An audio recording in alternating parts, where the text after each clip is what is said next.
이번 주에는 굵직한 신제품 소식이 많습니다. 한 주간의 주요 소식을 모았습니다. 미디어의 주간 브리핑입니다. 삼성전자가 독일 이파에서 처음 공개했던 갤럭시 노트 2를 발표했습니다.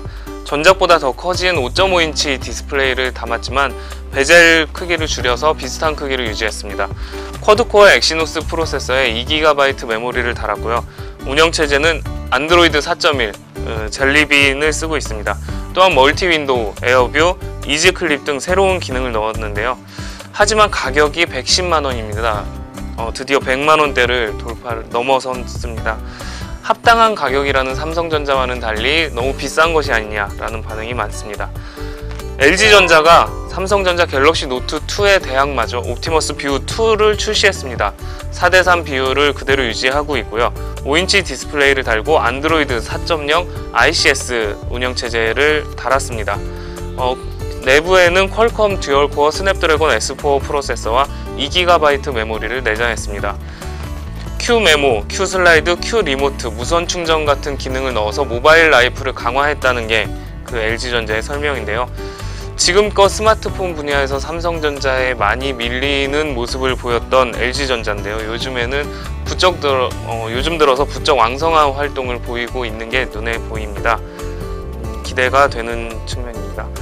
구글 코리아가 넥서스 7을 드디어 출시했습니다. 해외보다 많이 늦었지만 에릭 슈미츠 구글 회장이 직접 방한을 해서 발표회를 가졌다는 데 의의가 있을 것 같은데요.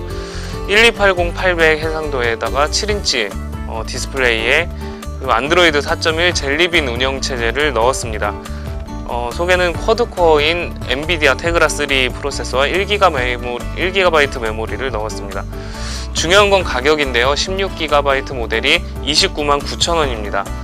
넥서스 7이 저가형 태블릿 PC 시장에 포문을 열지 기대가 되는데요. 앞서 소개한 갤럭시 노트 2보다는 한참 낮은 가격으로 소비자들의 마음을 두드리고 있습니다. 펜텍도 하반기를 겨냥한 전략 스마트폰 베가 R3를 선보였습니다.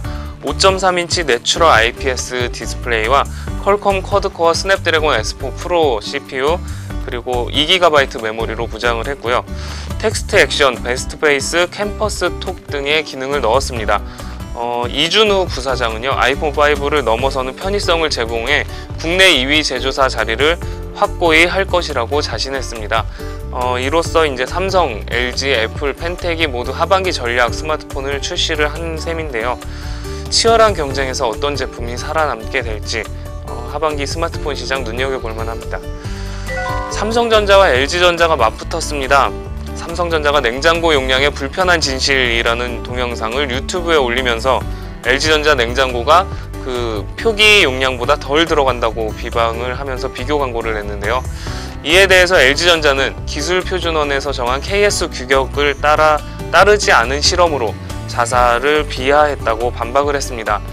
삼성전자는 동영상에 허위 사실이 없기 때문에 대응할 필요성을 느끼지 못했다고 이렇게 반응을 보였는데요.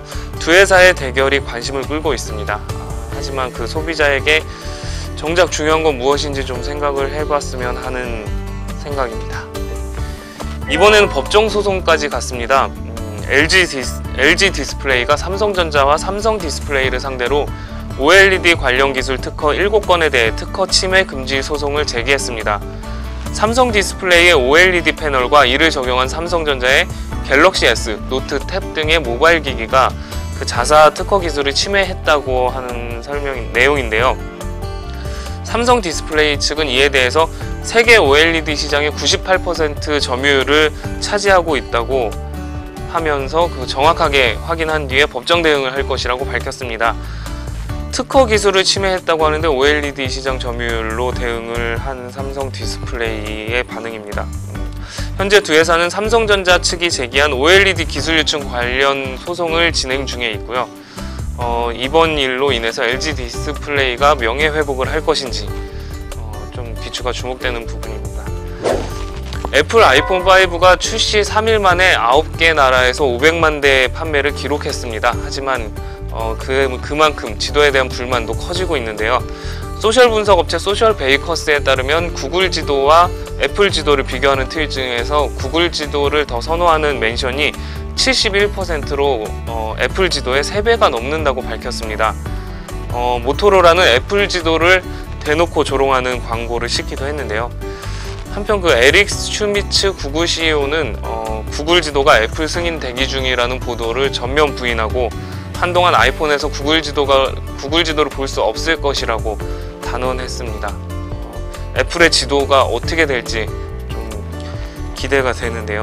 참고로 하성민 SK텔레콤 사장은 오는 10월에 아이폰을 국내에서 볼 수 있지 않을까라고 발언을 해서 또 기대를 모으고 있습니다. 넥슨과 NC소프트가 그 세계 톱5 안에 드는 미국 게임 업체 밸브를 공동 인수하는 방안에 대해서 논의했다는 루머가 나왔습니다.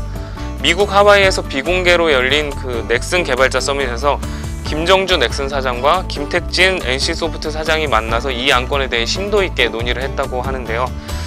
두 회사는 사장이 하와이에 간 거는 맞지만 이런 내용에 대해서 논의를 한 것이라는 보도 내용은 사실이 아니라고 일축했습니다. 밸브를 이 공동 인수를 하면 아마 그 비용이 1조 원 이상이 들 것이라고 하는데요. 국내 게임 업체들이 세계 게임 시장을 뒤흔드는 날이 조만간 오지 않을까 하는 생각이 듭니다.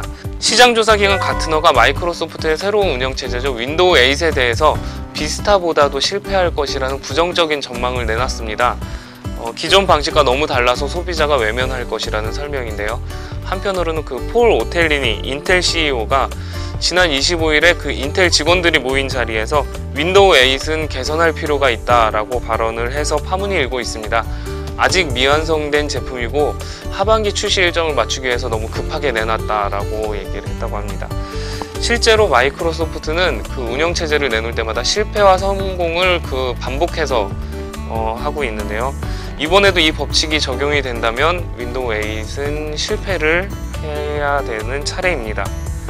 참고로 윈도우 8은 10월 26일 국내 출시 예정입니다. 오늘 준비한 소식은 여기까지입니다. 지금까지 미디어잇 한만영입니다.